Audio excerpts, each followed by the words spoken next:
Merci. Et donc, du coup, pour commencer cette session, j'ai le plaisir d'accueillir Thomas Husson, que vous connaissez tous, ou presque, de chez Forrester, qui va venir nous parler des chiffres clés et des tendances du marché de l'e-commerce. Thomas.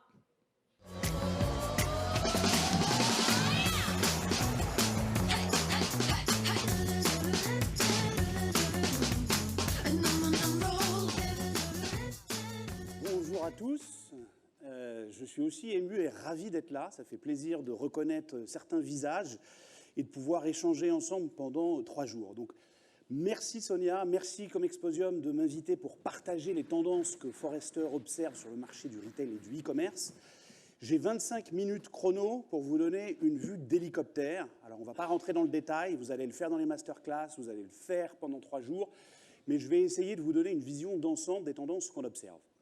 Donc Forrester, pour ceux qui ne nous connaissent pas, c'est un cabinet d'études et de conseil indépendant. On est entre la marque et l'ensemble de ses prestataires, que ce soit des agences, des cabinets de conseil, des startups ou des acteurs du cloud et du SaaS. Et moi, au sein de ce cabinet, je suis vice-président et analyste. Alors, on a passé 18 mois assez spécifiques, on espère qu'on tire le bon bout, mais en fait, la crise, même si elle a généré des nouveaux comportements consommateurs, elle a en fait surtout accéléré des tendances qui étaient préexistantes. Et il y a 4 tendances qui vont, selon nous, structurer l'évolution des comportements des consommateurs. 4 tendances. La première, c'est l'évolution des modèles économiques. On voit finalement que les retailers sont, les retailers traditionnels, un peu pris en ciseaux. C'est-à-dire que les marques vont de plus en plus en direct auprès des consommateurs. On voit aussi qu'il y a l'explosion des places de marché. On voit qu'il y a de nouveaux modèles économiques, le retail média, l'abonnement, l'économie circulaire. Et ça répond aussi au fait que les consommateurs, en fait, sont de plus en plus appétents à l'expérimentation, en particulier ceux qui ont un pouvoir d'achat plus conséquent. Expérimenter des nouvelles offres, des nouveaux produits, des nouvelles marques. Et puis vous avez 2 autres tendances qui sont parfois un peu antagonistes. Vous avez la consommation par les valeurs qui s'est accélérée avec la crise, la quête de sens, vouloir acheter local, made in France, des produits bio, des produits éthiques, des produits durables. Et le prix est finalement la facilité d'accès, la simplicité. Tout le monde ne peut pas se permettre nécessairement d'acheter des produits plus chers parce que bio. Et puis, parfois, on a tous nos contradictions. Mais au lieu d'être livré en 24 heures, on veut être livré en 1 heure, et même de plus en plus en 15, 20, 30 minutes. Mais pour autant, ces tendances qui sont parfois antagonistes, elles peuvent se réconcilier. On le voit bien aujourd'hui avec l'explosion de la seconde main, le marché de l'occasion, qui est en train d'exploser. Il y a eu beaucoup de nouvelles annonces, de nouvelles offres, que ce soit Vipi, Ikea, Levi's, La Reboucle, etc. Et ce marché explose parce que finalement, il répond aux besoins de prix du consommateur et aussi, il répond à cette problématique de préserver la planète. Mais l'enjeu, ce n'est pas juste d'avoir un corner seconde main quelque part. C'est finalement de repenser l'intégralité de l'offre. Et c'est pour ça que nous, on estime que l'année prochaine, l'économie circulaire, et dans les années qui viennent, va être au cœur des nouveaux produits, des nouvelles offres et des nouveaux modèles économiques. Et ça suppose, finalement, d'analyser complètement le cycle de vie du produit, du sourcing des ingrédients et des composants jusqu'à la livraison dans le dernier kilomètre.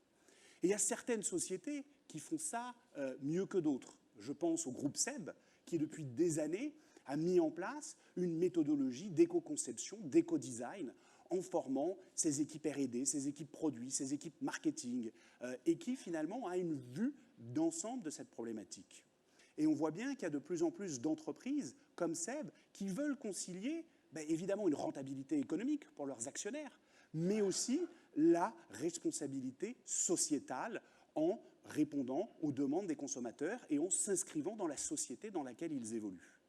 Et c'est pour ça qu'on va aller de plus en plus vers des entreprises responsables qui veulent définir la manière dont elles contribuent à la société.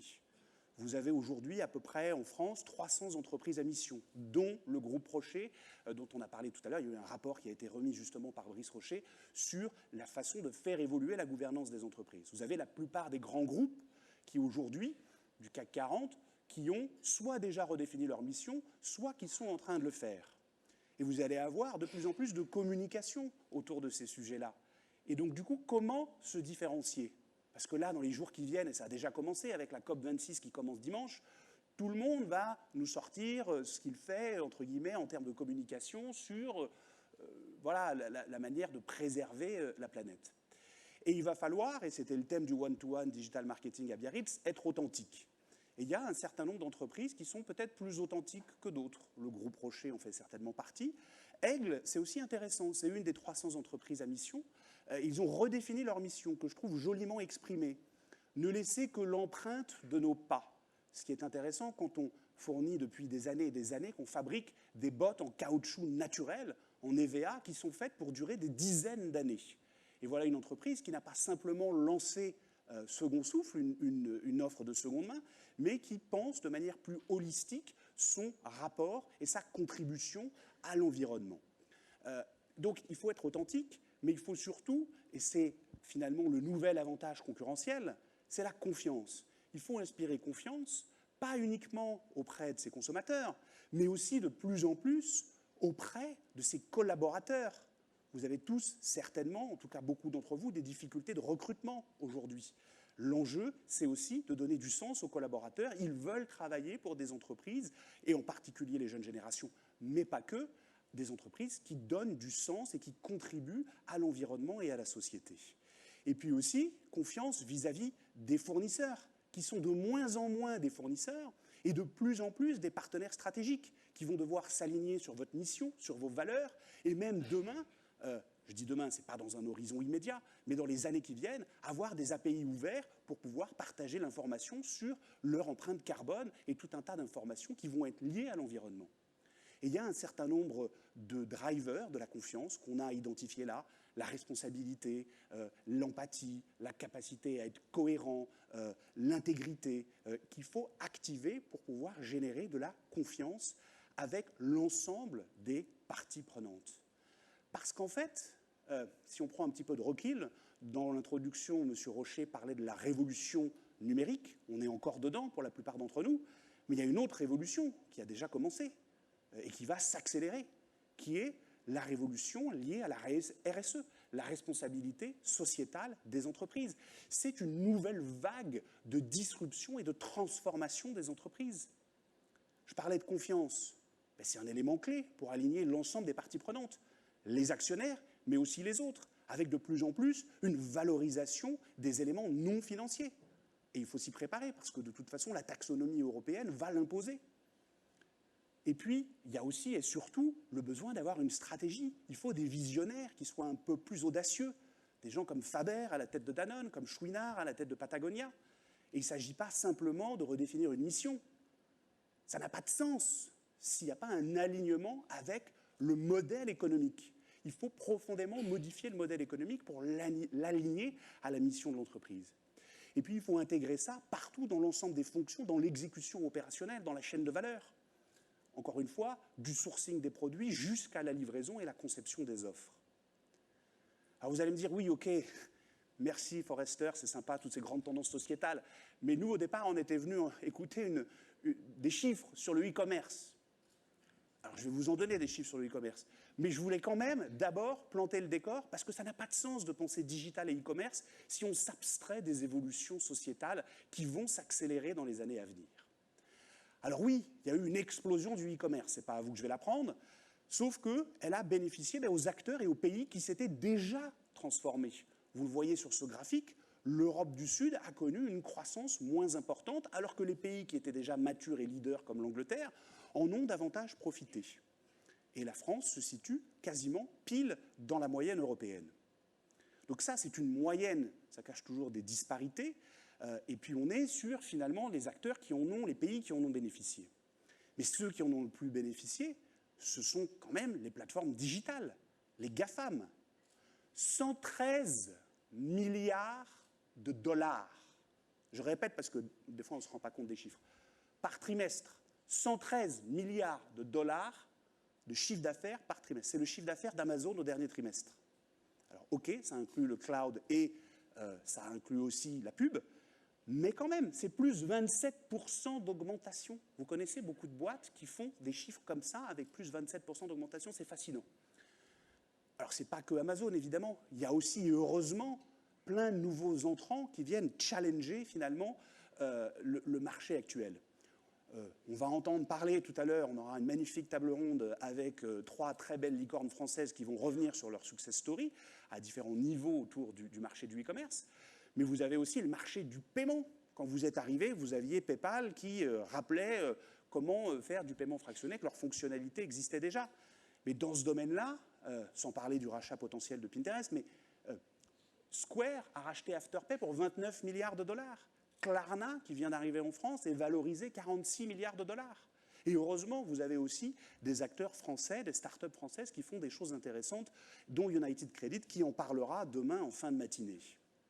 Et puis dans un tout autre domaine, je pourrais prendre plein d'exemples, mais dans le domaine de la logistique, on voit bien qu'il y a plein de nouveaux entrants. Les fameuses dark stores et la livraison du dernier kilomètre, avec plein de nouveaux entrants. Ça rappelle un peu l'époque des trottinettes électriques. Quand tout le monde allait sur le marché, il y en avait 20, puis il va y avoir de la casse et de la concentration. Oui, on s'en doute, parce qu'il faut du volume.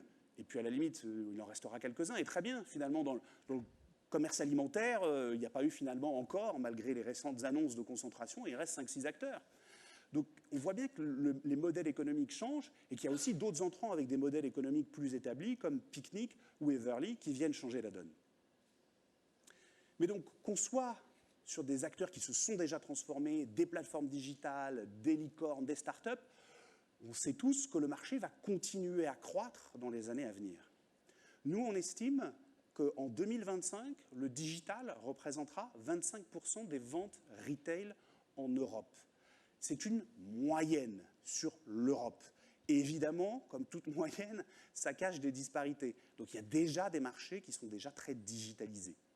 Mais il y en a d'autres qui vont tirer la croissance de manière significative, et en particulier l'alimentaire. L'alimentaire va tirer à peu près pour plus d'un tiers de la croissance du e-commerce dans les années qui viennent. Et ça, c'est une moyenne par catégorie. Mais si on regarde la moyenne par pays, elle va également évoluer. Et si on retire tout ce qui est alimentaire et voyage, qui sont des catégories spécifiques, on va même atteindre 35% des ventes retail en France à horizon 2025, selon nous. On sera encore en retrait d'un certain nombre d'économies, et notamment de l'Angleterre, qui va tutoyer les 50%, une vente sur 2. Donc on est sur une dynamique encore de croissance très forte. Mais si on prend juste un petit peu de recul et qu'on inverse la dynamique, ça veut dire que 65% des ventes vont encore avoir lieu en magasin. C'est quand même le retour du magasin, on l'a vu ces derniers mois et c'est tant mieux, qui doit être repensé dans l'ensemble des parcours clients. Et j'ai envie de dire, c'est aussi le retour du mobile, qui est vraiment le hub des expériences connectées et qui va permettre de synchroniser le online et le offline. Ça fait pas mal d'années, pour ceux qui me connaissent, que je répète ce message, donc je ne vais pas insister plus, mais il reste encore sous-investi le mobile. Parce que quand on nous disait les QR codes, les wallets, tout ça, c'est que pour la Chine, mais on voit bien que ça y est, enfin, la mayonnaise commence à prendre. Alors ok, on n'est pas sur les niveaux du marché chinois, mais on voit bien que l'enjeu, c'est aussi la donnée transactionnelle qui va permettre d'améliorer l'ensemble des parcours clients. Et l'enjeu, c'est de plus en plus de répondre aux attentes des consommateurs qui sont nés pendant la pandémie. Vous, moi, tout un chacun, on veut plus d'options, plus de choix. On veut avoir la visibilité du stock en magasin depuis l'appli mobile. On veut avoir, quand on est en magasin, un commerçant qui nous dit où le produit est disponible. Et on voit bien l'importance de la donnée transactionnelle et de la personnalisation de l'expérience. Et vous avez une société qui, moi, je trouve, exécute très, très bien dans ce domaine-là, c'est Nike. Alors, ce n'est pas que dans leur flagship à New York. Quand vous allez sur les Champs-Élysées aussi, il y a cette logique de personnalisation. Un peu pour caricaturer et forcer le trait, comme si leur boutique était une extension de leur application mobile. Et d'ailleurs, ce n'est pas un hasard. Nike est présidé par l'ancien PDG d'eBay. Ils font déjà 33% de leur chiffre d'affaires sur le digital. Et selon le directeur financier, ils ont annoncé très récemment qu'ils allaient passer à 50% en 2025. Et finalement, c'est une des tendances que j'évoquais tout à l'heure, le D2C, où les marques vont de plus en plus en direct auprès du consommateur. quand vous regardez les acteurs des biens de grande consommation, Procter & Gamble, par exemple, c'est 14% des ventes en digital. Alors la partie vraiment D2C, on en parle beaucoup, mais c'est encore en fait epsilonesque pour ces marques. On parle de quelques dizaines de millions d'euros de chiffre d'affaires, quelques centaines de millions d'euros de chiffre d'affaires. Mais ils se structurent ils investissent massivement, et c'est une volonté de la direction générale, très clairement, d'investir là-dessus, mais pour établir cette relation directe aussi avec le consommateur. Et l'enjeu, c'est de rattraper des groupes qui sont un peu plus matures dans le domaine. Je pense à Nestlé, qui, notamment avec Nespresso, génère déjà des volumes beaucoup plus conséquents que les chiffres que j'ai évoqués à l'instant. Donc ça, c'est sur le D2C. Les marques vont de plus en plus en direct. Et puis, il y a les places de marché. On va en entendre parler tout à l'heure avec Philippe Corot de Miracle. Mais finalement, nous, on estime qu'à fin 2021, le poids des marketplaces, tout confondu, en France, devrait atteindre 5% du marché retail. C'est légèrement en retrait des principales économies européennes. C'est-à-dire que l'Angleterre et l'Allemagne sont à 8%. Les États-Unis sont déjà au-delà de 10%. La Chine est à 25%. Et puis vous avez d'autres pays, l'Indonésie, le Brésil, où il y a une vraie dynamique des marketplaces qui est encore plus importante. Mais elles vont continuer à croître parce qu'il y a marketplace et marketplace. Vous avez des marketplaces sur des produits spécialisés, back market, pardon, pas back market, on en parlera tout à l'heure, mais Mano Mano, ils ont fait x2 sur leur chiffre d'affaires, de 600 à 1,2 milliard d'euros. Vous avez des places de marché de niche, et puis vous avez effectivement les généralistes, Cdiscount, et évidemment aussi Amazon. Et sur certaines catégories de produits, en France, ce sont des données françaises, vous voyez que sur les jeux, l'équipement de la maison, le petit et le gros électroménager, eh bien on commence sa recherche davantage sur Amazon. Et donc c'est un enjeu de monétisation évident de ce trafic, d'où l'explosion, je parlais de nouveaux modèles économiques, du retail média. Et ce n'est pas simplement Amazon. Alors certes, pour Amazon, tout confondu, leur chiffre d'affaires pub, c'était 7 milliards il y a 2 trimestres et quasiment 8 milliards, 7,9 au dernier trimestre. Donc c'est très très significatif évidemment. Mais il y a plein d'autres acteurs, plein de marchands qui structurent leurs offres. Il y a évidemment Criteo, il y a d'autres sociétés, il y a les agences qui arrivent dans le domaine avec Publicis qui a racheté Citrus. Et puis il y a les retailers eux-mêmes qui s'organisent avec Infinity Advertising, la combinaison d'Intermarché et de Casino avec Relevancy. Donc on voit que c'est un nouveau modèle économique qui est en train d'éclore et qui est une opportunité significative pour les retailers. Ça, c'est sur la partie retail média. Mais on voit aussi qu'il y a d'autres modèles économiques sur l'abonnement. Tout le monde aimerait bien répliquer Amazon Prime, 200 millions d'utilisateurs. Il n'y a pas grand monde qui pourra mettre 7 milliards pour acheter MGM et alimenter de la vidéo, etc. Mais il y a d'autres modèles qui sont en train de se développer. On peut se différencier par le service, comme le fait d'Artimax. Et on voit qu'on est sur un modèle qui est encore relativement nouveau, mais on s'en va un peu des logiques de cagnotage et on donne finalement du cashback, on donne de l'immédiateté, on donne un bénéfice client immédiat. Parce que l'enjeu, c'est de plus en plus d'acquérir les clients que l'on peut garder. C'est un enjeu de rétention. Et enfin, j'ai envie de dire, dans le retail, qui était à la traîne d'autres marchés, l'expérience client devient une priorité de la direction générale. C'est plus un enjeu simplement du centre d'appel, des ventes ou du marketing. C'est une discipline transverse. Donc il faut faire évoluer la culture de l'entreprise et il faut maîtriser un certain nombre de compétences autour du design, par exemple, qui n'est pas juste du design UI/UX. Évidemment, il va falloir revoir, et notamment l'année prochaine, tout ce qui est accessibilité, tout ce qui est design inclusif va se développer, mais il va falloir personnaliser les parcours. Quand un Fnac Darty l'année dernière a eu 5 millions de nouveaux clients, vous vous doutez bien qu'ils ne s'attendent pas à la même expérience que ceux qui sont des acheteurs récurrents. Et puis c'est aussi, surtout, sur la valeur. Comment on mesure la valeur perçue par le consommateur, cette notion d'émotion. Et surtout, comment on fait le lien avec des KPI business.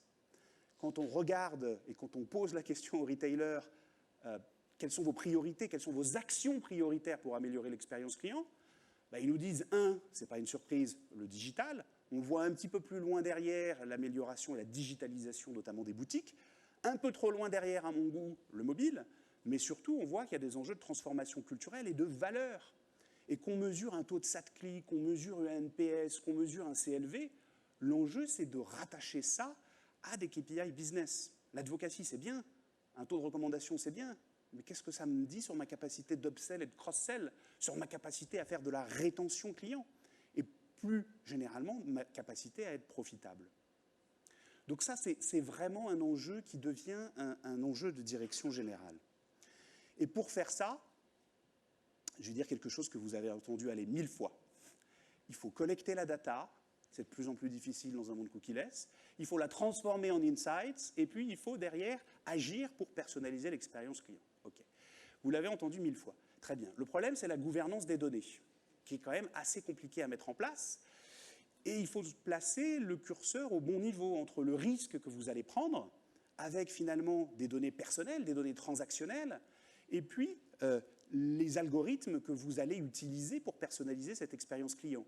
Vous pouvez, un extrême, entre guillemets, avoir quelque chose d'extrêmement personnalisé avec des algorithmes complexes, parfois opaques, et des données transactionnelles, ou alors vous pouvez faire plus simple et faire de l'A/B testing sur des cohortes anonymisées. Sauf que pour faire ça et pour maîtriser l'intelligence artificielle, il faut déjà avoir une bonne gouvernance des données et il faut évidemment les nettoyer. Alors je sais que vous allez parler d'intelligence artificielle beaucoup pendant les 3 jours qui viennent, mais je voulais juste rappeler ce petit point pour dire finalement, même si beaucoup de retailers investissent dans des techniques d'advanced analytics et d'intelligence artificielle, nous on estime qu'il y en a moins de 10% qui maîtrisent cette approche-là. Et il y a souvent une sensibilité autour des notions de technologie. Il y a beaucoup d'effets de mode, donc on parle quand même beaucoup de technologie. Et je voudrais juste, pour conclure, essayer de distinguer un peu certaines technos qui sont peut-être quand même liées à des effets de mode, un peu de hype, et qu'au final, l'enjeu, ça reste d'abord et avant tout la data, tout ce qui est analytics, personnalisation, et l'omnicanal au sens de logistique, c'est-à-dire tout ce qui ne se voit pas, entre guillemets, tout ce qui est invisible pour le client, mais qui au final fait que vous avez une bonne expérience omnicanale. Tout ce qui est hype, et ce n'est pas uniquement nous qui le disons, on a interrogé une 60aine de dirigeants, d'acteurs du retail, en leur demandant quelles sont vos priorités ou pas, et ils nous disent réalité augmentée, réalité virtuelle, live streaming, oui, c'est intéressant, et c'est plus intéressant dans certaines industries que dans d'autres. Évidemment, dans la beauté, dans le voyage, quand vous avez des produits chers et complexes à vendre, ça a plus de sens. Mais en termes de bottom line, même si c'est profitable, c'est encore assez balbutiant. On n'est pas au niveau du live streaming chinois, on y sera dans 5 à 10 ans. Et puis après, il y a des technos qui sont plus, on va dire, ou des sujets qui sont plus sur le radar. Tout ce qui est chatbot, conversationnel, tout ce qui est embedded retail, c'est-à-dire store in store, tout ça se développe beaucoup. Mais le nerf de la guerre, ça reste ce que j'évoquais, tout ce qui est omnichannel fulfillment. Comment on gère la logistique, comment on gère les retours marchandises, surtout quand on veut faire de la seconde main, mais pas que. La personnalisation, l'intelligence artificielle, tous ces sujets-là sont davantage considérés comme prioritaires par les retailers. Donc juste pour ne pas déborder de mon temps et des 25 minutes chrono que j'avais, il m'en reste, allez, je vais même restituer un tout petit peu de temps, mais je voudrais juste prendre 30 secondes pour résumer, s'il y avait 3 messages que je voudrais que vous reteniez de cette présentation. Le premier, c'est que oui, le digital et le e-commerce vont continuer à croître jusqu'à représenter 35% des ventes retail en France en 2025, hors voyage, hors alimentaire. Mais ce n'est pas ça l'enjeu. Et puis qu'on soit à 36, 37, 38 ou 42, peu importe. L'enjeu, c'est qu'il faut digitaliser les parcours et que les parcours, ils sont de plus en plus hybrides. Et les consommateurs, ils s'attendent à avoir des parcours hybrides, ils veulent l'information là où elle se trouve. Et on voit bien qu'on est vers cette hybridation des parcours et cette convergence des parcours et la sous-exploitation aujourd'hui des données transactionnelles. Le deuxième point, c'est que pour faire ça, il faut peut-être arrêter de trop se concentrer sur les aspects technologiques. Il y a beaucoup d'effets de mode, de hype, et l'enjeu, encore une fois, c'est ce qu'on ne voit pas. C'est la donnée, c'est la logistique, c'est l'IT qui va avec. C'est pas très sexy, c'est des process, c'est de la gouvernance, mais c'est ça qui fait qu'au final, on a une bonne expérience omnicanale. Et puis le dernier point sur lequel je me permets de réinsister, c'est qu'il va falloir, pour se différencier, maintenant que tout le monde va communiquer sur la RSE, c'est la confiance. Et c'est réellement la confiance qui sera le nouvel avantage concurrentiel dans cette nouvelle révolution qui va de pair avec la révolution digitale, qui est la révolution du développement durable. Voilà, je vous remercie infiniment pour votre attention. Vous avez mes coordonnées, je suis là les 2 jours si vous voulez continuer l'échange. Et sans plus attendre, je vais inviter sur scène Charlotte Bricard, qui est journaliste et qui va animer cette magnifique table ronde qu'on vous a présentée tout à l'heure.